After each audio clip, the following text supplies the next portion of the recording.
ये ना आप बड़ा इम्पॉर्टेंट चीज़ है। 33% हमने करना है कि जितना आज के लिए हमारी कैपेसिटी है उतना ही करना है, इससे ज़्यादा नहीं करना। आपने अपना पूरा करना है, लेकिन किसी का नहीं करना, और अपने आप को भी करके फिर अप्रिशिएट करना है कि आपने अपना सेटिस्फाई होना है 100। बोल रहे हो, मुझे लगता है कि 33% करने 20% करना चाहिए, क्योंकि हमने कभी नहीं किया 33%। मैं 200% वाला बच्चा थी, मैं ओवरडू करती थी चीज़ों को। अब मैं 120% ये क्योंकि मैं 33% पे भी ही रहूं, 34 पे भी ना जाऊं। ये बिल्कुल मेरा ठीक पर्सपेक्टिव। आस्पेक्ट है। 33% का मतलब ये है कि एक टाइम ने हमने 10 चीज़ें नहीं करनी है, एक टाइम पे हमने एक ही चीज़ करनी है। हमारे लिए अब आ गई है बीमारी, हमारे लिए ट्रीटमेंट है, हमने बाकी इतने बड़े ज़्यादा मसले नहीं करने हैं, इसमें 120% करना है कि आपने किसी और चीज़ को के बारे में बात नहीं करनी, नॉन इशू के बारे में, ना प्रॉपर्टी, ना पैसा, ना और कोई झगड़े। एक ये To stay in 33%, दूसरी you बात do 100. दूसरी बात दुनिया में जो सबसे इम्पोर्टेंट चीज़ है रेपिटेशन। आपने कोई चीज़ 100 टाइम्स रिपीट करनी है ना, तो उसको 120 टाइम्स रिपीट कर दें। अगर आपको 120 टाइम्स रिपीट करनी है तो उसको आप 400 टाइम्स रिपीट कर लें। आपने 100 मीटिंग अटेंड करनी है तो आप उसके मतलब 300 मीटिंग 120% क्या है कि जितनी आपको ज़रूरत लगती है ना, उससे 20% और करनी। मतलब आपको लगता है ना कि आपके बेटे को 100 डेज़ वहाँ पे स्टे करने की ज़रूरत है, तो आप कहें कि नहीं, हम 20 डेज़ और लगा लेते हैं, लेकिन फोकस एक ही है, ट्रीटमेंट। मतलब ये नहीं है कि अच्छा मैं भी कर लेना, मैं आयुर्वेदिक भी खा लेना, मैं उथे एक ਉਹਦੇ 'ਚ रिट्रीट 'ਚ भी जानना, मैं इधर भी जाना, नहीं नहीं नहीं नहीं, एक काम करो, ट्रीटमेंट इज़ ट्रीटमेंट। पहली गल तो ये 120% पक्का करना है। दूसरी गल है कि रैपूटेशन जिन्नी होएगी ना उन्नी थोड़ी है, 100 ਨਾਲੋਂ 120 ਚੰਗੀ। ਕਿਉਂਕਿ ਰੈਪੂਟੇਸ਼ਨ ਇੱਕ ਇਹੋ ਜਿਹੀ ਚੀਜ਼ ਹੈ ਜਿਹੜੀ ਤੁਹਾਡੀ ਜ਼ਿੰਦਗੀ ਨੂੰ ਇੱਕ दिन फिर रिफ्लेक्सली बना देती है। एज शी सेड के मैं करती हूँ तो मेरे को पता नहीं चलता मैंने प्रोग्राम कर लिया, रिजल्ट देख के मेरे को पता चलता है अच्छा I was in program, I feel glad. ये 120% करने का है। ठीक है जी। जैसे इन्होंने बोला, हाँ। न्यू बोला कि मैं नहीं नहीं मेरा काम छूट जाएगा, तो I am no, because she knows के भी मैं 120 लगाऊंगी ना। हमारा फोकस क्या होता है कि हम जब एक काम करते हैं तो 5 फोकस होते हैं, तो हमने बोलना है कि ये इस टाइम का मेरी लाइफ एंड डेथ का सवाल है, तो मेरे को यहाँ पे 120% फोकस लगाना है। फोकस करना 33% है। शाम को 6 बजेंगे 8 बजेंगे तो आपको आराम से कर लिया, अब ठीक है जी। डिटैच हो जाएं। जी, ਹੁਣ कल तक आएगा फिर हम कल फिर करेंगे। जी जी जी, थैंक यू जी।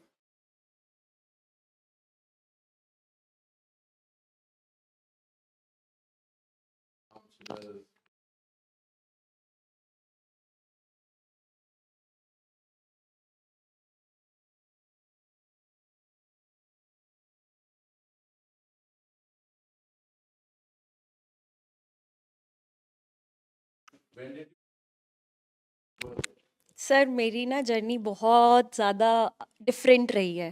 पहली बात तो मैं खुद ही एडमिट हुई थी कि मुझे मतलब डिप्रेशन का वो था, पार्ट था, तो सर ने मुझे बोला कि आपको एडमिट करना पड़ेगा। मैं एडमिट हो गई, मम्मा पापा नहीं थे मेरे साथ उस टाइम पे, ब्रदर था सिर्फ।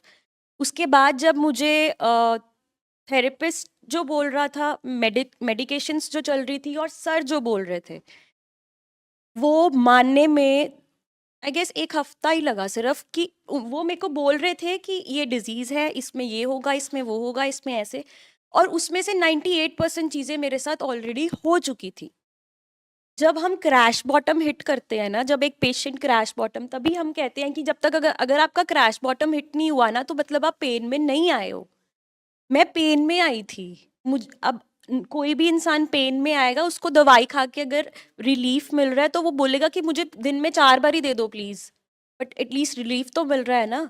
तो मेरे लिए तो मतलब मैंने सारे सेशन सर से ही लिए हुए हैं सिर्फ। मैंने उन्होंने मुझे जितना जितना बोलना, मैंने उतना उतना करना। मैंने टोटल सरेंडर कर दिया था। मेरी फैमिली ने नहीं किया था, पर मैंने कर दिया था।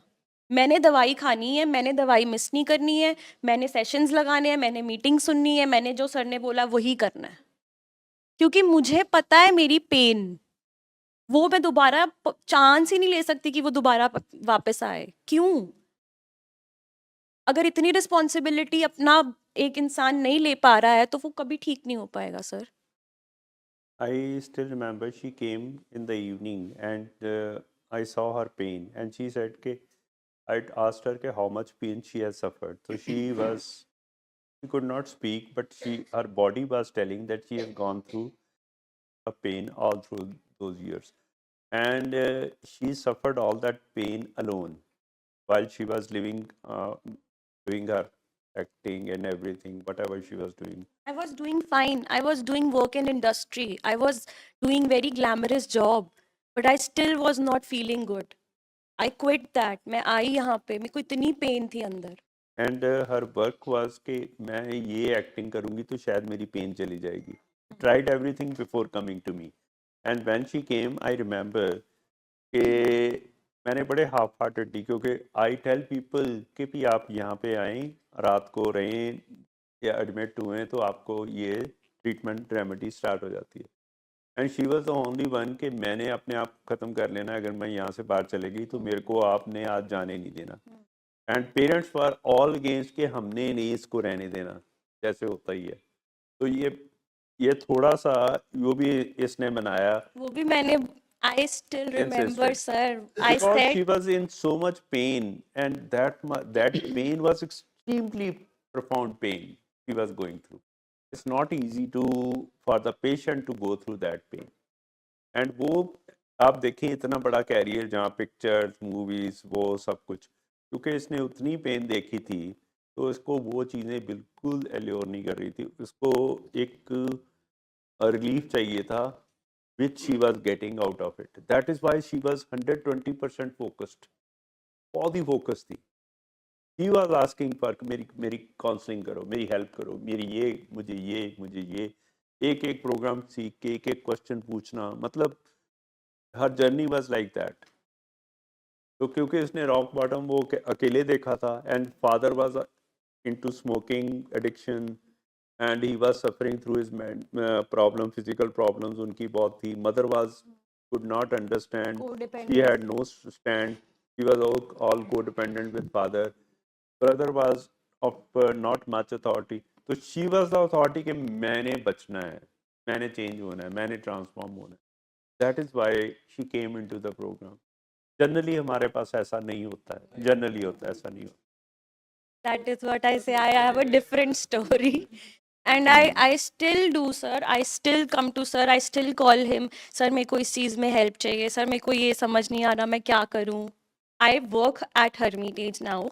And Hermitage में जाके सबका सेशन लेने के बाद भी मैं अपने जो काउंसलर्स होते हैं उनके पास बैठती हूँ. मेरा भी सेशन ले लो प्लीज़, मेरे को भी समझा दो क्या कर रहे हो. एंड दे आर लाइक अभी तुझे ज़रूरत नहीं है. बट आई वाज लाइक नहीं, मुझे समझा तो दो कर क्या रहे हो. तो मेरा मतलब इसकी एपिटाइट बड़ी थी because she sir had pain. Hermitage saved me. मतलब और कई है ना, देखो इससे एक ये ना डिजीजेस का भी, आप जैसे कह रहे थे ना ये हुआ तब ऐसे हुआ ये हुआ, जब there are some genetic factors, किसी में न्यूरोटिक डिजीज आती है, किसी में साइकोटिक, किसी में डिप्रेशन, किसी में शाइजॉइड, किसी में अफेक्टिव डिसऑर्डर, किसी में ओसीडी. तो डिजीजेस की तरफ से भी मतलब right now she was suffering from more of depression and anxiety, so which brought her to this place. And she thought that she will handle that depression and anxiety by herself. She struggled for a couple of years but could not do it. So that was her pain. But the patients who come in psychosis, they are cut off from reality. They are not the ones who are feeling pain, but the parents are feeling pain. And they come to know about the pain after 90 days, 100 days, maybe after 200 days. The pain she felt.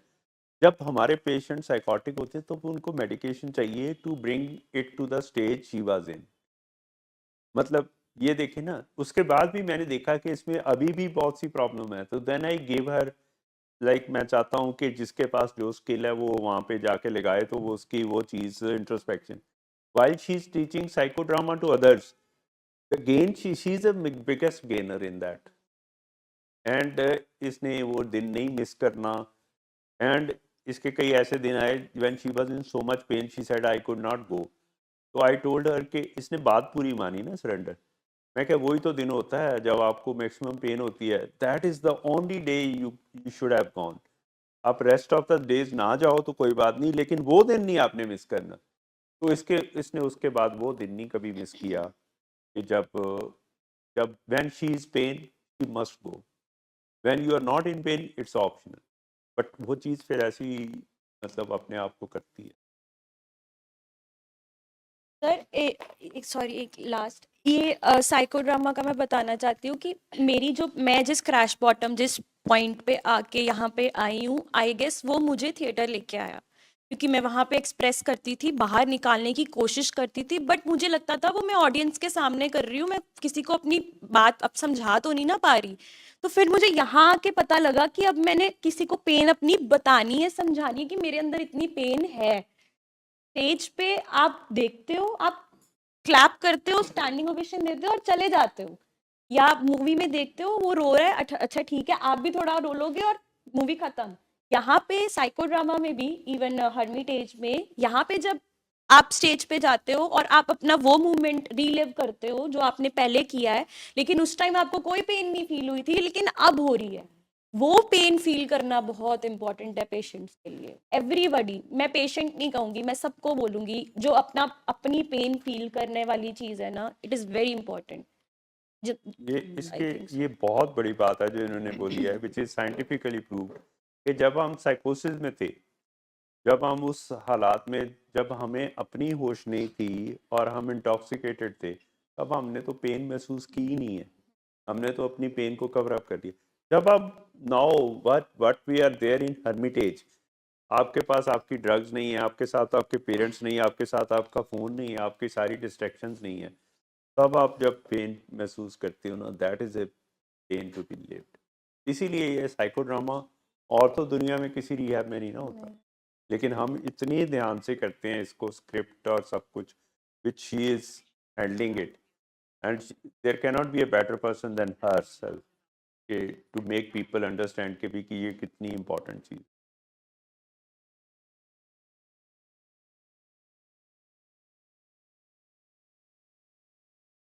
And बच्चे, that is very important. आप वो सफ़र करोगे ना, तो आपको उसके बाद relief आना शुरू होएगा। देखो, पहले 1 मंथ, मैं तो कहता हूँ पहले 2-3 महीने ना, आपका डोपामिन इतना ड्राई होता है कि रेगिस्तान से भी ज़्यादा एक ड्रॉप ऑफ डोपामिन भी नहीं होता। तो आप कैसे, जो कहता है ना मैं बड़ा खुश हूँ, ये सब झूठ है, क्योंकि वहाँ पे सफरिंग हर्मिटेज नहीं दे रहा, आपके अंदर डोपामिन ही नहीं है, जो केमिकल ही नहीं है, हैप्पी केमिकल ही नहीं है, तो आपको तो मतलब हर चीज़ काटने को है। आप वहाँ से बाहर जाओगे तो आपको लगेगा अच्छा रिलीफ मिल जाएगा, वो मिराज इफेक्ट ही है। आप सोचते हो ये गेट से बाहर चले जाऊंगा तो ठीक हो जाएगा, वहाँ पे काम पे चले जाऊंगा तो ठीक हो जाएगा, ये वहाँ चले जाऊंगा तो ठीक हो, कहीं ठीक नहीं होना। दुनिया में कोई जगह होनी नहीं है जहाँ को अपने आप ये ठीक हो। आपको ये करना ही पड़ना है, जो प्रोसेस है ये करना ही पड़ना। अभी इसके लिए हमें एफर्ट लगानी पड़ती है, इन चीज़ों के लिए, जैसे एक्सरसाइज के लिए, साइको ड्रामा के लिए, ये अभी खुद से नहीं आ रही। लेकिन उनका कोई इसमें कोई फॉल्ट नहीं है ना, क्योंकि उनको इस डोपामिन जो अंदर से बनती है ना, वो कम बनती है, मिलीग्राम्स में बनती है। उन्होंने 100 डोपामिन देख ली है, जिसकी वजह से आज उनकी डोपामिन सूख गई है। तो वो अगर उस डोपामिन को सेम तरीके से लेके आते हैं, जैसे निकोटीन, मैरिजुआना और किसी ड्रग से, तो उनको साइकोसिस पहले आ जाता है। तो मतलब डोपामिन वहाँ चले जाती है जहाँ पे नहीं जानी चाहिए, तो उससे उनका ब्रेन डैमेज हो जाता है। जब 100 टाइम्स डोपामिन आएगी तो ब्रेन डैमेज तो होगा ही होगा।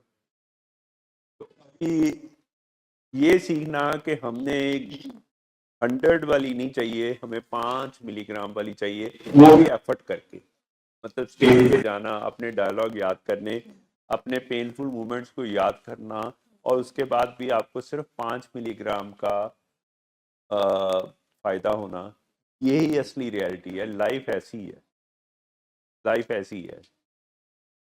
ये गॉड ने इतना प्रोपोर्शनेट बताया कि आप ज़्यादा मेहनत करोगे आपको कम फल मिलेगा, इसलिए आप सर्वाइवल के चांसेस बढ़ जाएंगे। आप कम काम करके अगर आपको ज़्यादा रिवॉर्ड मिलेगा तो आपके सर्वाइवल के चांसेस कम होते जाएंगे। ये देखो कितनी बड़ी बात है। आप डिस्कम्फर्ट ज़्यादा लोगे तो आपको थोड़ा सा डोपामिन मिलेगा, तो आपके सर्वाइवल के वो इंसान स्ट्रांग होगा, वो ज़्यादा काम करेगा, वो ज़्यादा मेहनत करेगा, वो हार्ड वर्क करेगा, उसके अंदर डोपामिन पैदा उसको अपने आप पे फेथ आ जाएगा। फिर एक देखो गॉड ने कितनी अच्छी चीज़ बनाई है कि हर एक ब्रेन को सेम चीज़ नहीं, तो उसने बोला कि अगर सबको नीड एक ही हो गई, सब मछली खाने लग गए तो मछली खत्म हो जाएगी। अब सब कैरेट खाने लग गए तो दुनिया में कैरेट खत्म हो जाएगी। सब एक चीज नहीं खा सकते, वेजिटेरियन वेजिटेरियन खा रहे हैं, नॉन वेज खा रहे हैं, सब अपने अपने तरह के खा रहे हैं। तो इसी वजह से ये सारा संतुलन बना हुआ है। तो इसीलिए हर एक को अल्कोहल एडिक्शन नहीं होती, हर एक को निकोटीन एडिक्शन नहीं होती, हर एक को मैरिजुआना नहीं होता, हर एक को फर्क होती है। इसीलिए जो हर्मिटेज का कॉन्सेप्ट है ना, कि जिसकी जो मदर ड्रग है ना उसने उस पे ही जाना है, आप जितने मर्जी साथ में लोग ले लें, ये छोटे नशे से बड़े नशे पे चले जाएगा, नहीं नहीं नहीं जाएगा, वो उसी नशे में रहेगा। हाँ वो इधर उधर से ट्राई कर सकता है, आना उसने फिर मदर ड्रग की। जैसे मतलब जो मदर वेजिटेरियन है ना, उसने पत्ते खा के ही, कैरेट खा के ही उसको तसल्ली आनी है। और जो फिश खाने वाला चिकन खा रहा है, उसने फिश खा के चिकन खा के, तो यही तो उसने बनाया हुआ है। नहीं तो फिर एक चीज मतलब हम कहते हैं कि आप नशा चेंज कर लें, अब कर लें 10 बार चेंज कर लें, फिर आपने उसी पे आ जाना है जैसे जो ये भी एक गॉड का, क्योंकि लॉ ऑफ नेचर है कि आपको जो जिसको अल्कोहल से डोपामिन रिलीज होनी है ना, उसकी अल्कोहल से ही होनी है, उसको स्मैक से हेरोइन से नहीं होनी। और जिसको हेरोइन से होनी है उसको अल्कोहल से नहीं होनी। तो इसीलिए हमने लोगों को लगता है कि हम रिहैब में रखेंगे तो ये तो उससे सीख जाएगा, लेकिन उसको तो वही तसल्ली मिलनी है जब वो उसकी मदर ड्रग है। तो ये भी एक बड़ी ज़बरदस्त चीज़ है कि हर एक को एक नशा क्यों नहीं अच्छा लगता, हर कोई बखरा बखरा नशा क्यों कर रहा है। फिर कुछ लोग काम का नशा कर रहे हैं, उनको और किसी चीज़ का नशे की ज़रूरत नहीं है, 24 घंटे काम करें। तो एक एक्सपेरिमेंट हुआ, बड़ा इंटरेस्टिंग एक्सपेरिमेंट है कि एक रैट को ना कोकेन लगाई गई, तो उसने कोकेन लेनी शुरू कर दी और उसने वो रोलर कोस्टर को चलाना शुरू कर दिया। और वो उतनी देर तक रोलर कोस्टर चलाता था रहा जब तक उसकी डेथ नहीं हो गई, एग्जॉस्ट होके, क्योंकि वो बंद नहीं कर पड़ा। और दूसरा एक और इंसान है, जिस एक रैट था जिसने रोलर कोस्टर चलाना शुरू किया और पहले एफर्ट लगानी शुरू की और उसको पेन महसूस होनी शुरू हुई, तो वो रोलर कोस्टर ही बंद नहीं कर सका और डेथ हो गई, तो रोलर कोस्टर बंद हो गया। वर्क एडिक्शन, पेन एडिक्शन, आपको पेन की भी एडिक्शन हो, इसीलिए ये 4 से 6 कहते हैं कि pain addiction can kill you as much as player addiction. कुछ लोग होते हैं जो पेन इन्फ्लिक्ट करते हैं नशे के लिए, है जी। It gives you high to be the filthiest of the filthiest person in the world, dirtiest of the dirtiest, मतलब most useless person of the earth shall have the pride कि मैं, मेरे से यूजलेस बंदा दुनिया में कोई नहीं है। ये देखो ये भी एक पेन है, आप एक्सट्रीम पेन के भी एडिक्टेड है। जितने लोग प्लेयर के एडिक्टेड है ना, उतने ही पेन के एडिक्शन है। ये किसी को पता नहीं चलता कि प्लेयर और पेन तो एक इक्वेशन है। ये 4 से 6 रहेगी तो ऐसे ऐसे रहेगी। अगर पेन वाली साइड पे टिल्ट हो गई ना, तो उसने इससे डाई करना, उसने प्लेयर को नहीं, प्लेयर के नहीं कर रहा, वो तो पेन और इन्फ्लिक्ट करने की वजह से। ये भी देखो कैसी ਡੋਪਾਮੀਨ ਦੀ ਇੱਕ ਤਾਂ dopamine in relation to addiction ਕਰਦੇ ਆ, ਦੂਜੀ ਅਸੀਂ ਇਨ ਰਿਲੇਸ਼ਨ ਟੂ ਪਾਰਕਿੰਸਨਸ ਕਰਦੇ ਆ, ਤੇ ਥਰਡ ਅਸੀਂ ਡੋਪਾਮੀਨ ਡ੍ਰਿਪ ਦਿੰਦੇ ਆ ਇਨ ਕਾਰਡੀਓਲੋਜੀ। ਇਹ ਕੀ ਅਲੱਗ-ਅਲੱਗ ਡੋਪਾਮੀਨ ਹੈ ਕਿ ਹੈ ਉਹੀ ਡੋਪਾਮੀਨ ਹੈ? ਨਹੀਂ, ਇਹ ਲੀਵੋਡੋਪਾ ਉਹਦੇ ਵੱਖਰੇ ਵੱਖਰੇ ਫਾਰਮ ਹੈਗੇ ਆ, ਪਰ ਸਾਰੇ ਡੋਪਾ ਜਿਹੜੇ ਆ ਨਾ, ਜਿਹੜੇ ਹਾਰਟ ਵਾਸਤੇ ਯੂਜ਼ ਕਰਦੇ ਆ, ਉਹ ਬ੍ਰੇਨ ਤੱਕ ਨਹੀਂ ਪਹੁੰਚਦੇ। ਲੀਵੋਡੋਪਾ ਜਿਹੜਾ ਡੋਪਾਮੀਨ ਚ ਕਨਵਰਟ ਹੋ ਕੇ ਬ੍ਰੇਨ ਤੱਕ ਪਹੁੰਚ ਜਾਂਦਾ। ਦੈਟ ਇਜ਼ ਵਾਈ ਉਹਨਾਂ ਨੇ ਦੇਖਿਆ ਕਿ ਓਲਡ ਪੀਪਲ ਜਿਨ੍ਹਾਂ ਨੂੰ ਪਾਰਕਿੰਸਨਿਜ਼ਮ ਸੀਗੀ, ਜਿਨ੍ਹਾਂ ਨੂੰ ਲੀਵੋਡੋਪਾ ਦਾ ਡ੍ਰਿਪ ਲੱਗਾ, ਉਹਨਾਂ ਦੀ ਸੈਕਸੁਅਲ ਡਿਜ਼ਾਇਰ ਵੱਧ ਗਈ at the age of 70 75 80 and disinhibition ਵੱਧ ਗਈ ਤੇ ਉਹਨਾਂ ਦੇ ਅੰਦਰ ਸ਼ਾਪਿੰਗ ਐਡਿਕਸ਼ਨ ਵੱਧ ਗਈ तो उन्होंने पैसे खर्चने शुरू करते they became obsessed to pornography and sex. ये आप देखें, अब आपको देख के कितना बुरा लगेगा कि 80 इयर्स का यार है, मतलब बंदा है और इसको सेक्स एडिक्शन हो गई है, इसको ये कर रहा है हरकतें। तो आप ये देखें कि ये बीमारी है, डोपामिन की बीमारी है, वो बेचारा की करेगा। It is the ruling part is dopamine. सबसे ज़्यादा पता दुनिया में पोर्नोग्राफी है, सबसे ज़्यादा, मतलब नंबर 1 एडिक्शन इज़ पोर्नोग्राफी, जो बचपन से स्टार्ट होती है 5 साल से 7 साल से, और ये सारी अपनी ज़िंदगी को ऐसे ख़राब करती है कि आपकी ज़िंदगी डिज़ास्ट्रस एंड में ख़त्म होती है। और ये इसका जो मेन रीज़न है वो डोपामीन है। तो ये आप ना सोचें कि किस चीज़ को, ये प्रोग्राम तो सबके लिए काम करता है, हर कोई इंसान कहीं ना कहीं पे इस चीज़ में है। अब जब से ये मोबाइल आया तो पोर्नोग्राफी तो मतलब इतनी आम हो गई है कि ये सबसे ऊपर चली गई है। 5-7 साल का बच्चा, उसको लाइफ ही का कॉन्सेप्ट ही ख़त्म हो गया, इंटीमेसी का कॉन्सेप्ट ही नहीं है, रिलेशनशिप का कॉन्सेप्ट ही नहीं है। उसको वही चीज़ अच्छी लगती है जो उसके मेगापिक्सल जो उसके ब्रेन में अफेक्ट करते हैं। नॉर्मल इंसान वो कर ही नहीं सकता जो मेगापिक्सल वो जा रहे हैं। अगर 5000 मेगापिक्सल की रेज आ रही है और आप कोई चीज़ देख रहे हो एंड आप उसमें, और उसमें इतना वो बनाई ऐसी जाती है गेम के जिसमें एडिक्टिव पोटेंशियल हो, और वो कैच कर लेती है कि आपको कौन सी चीज़ इसमें अट्रैक्ट की है, तो वही चीज़ आपको आनी शुरू हो जाती है। अब आप नॉर्मल रिलेशन में, ना सेक्स में, ना रिलेशनशिप में, ना इंटीमेसी में आपको कोई एक्साइटमेंट आएगी नहीं। तो ये बहुत सी नई थ्योरीज आ रही हैं जिन्होंने न्यूरोप्लास्टिसिटी की है कि लोगों ने ये सेक्सुअल डिज़ायर, रोमांस क्यों ख़त्म हो गया है, क्योंकि आपको उससे 100 टाइम्स 1000 टाइम्स ज़्यादा तो आपके मोबाइल में पड़ा हुआ है, तो आपको फिर बाकी चीज़ें तो अच्छी नहीं। ये भी एक बहुत बड़ा रीज़न।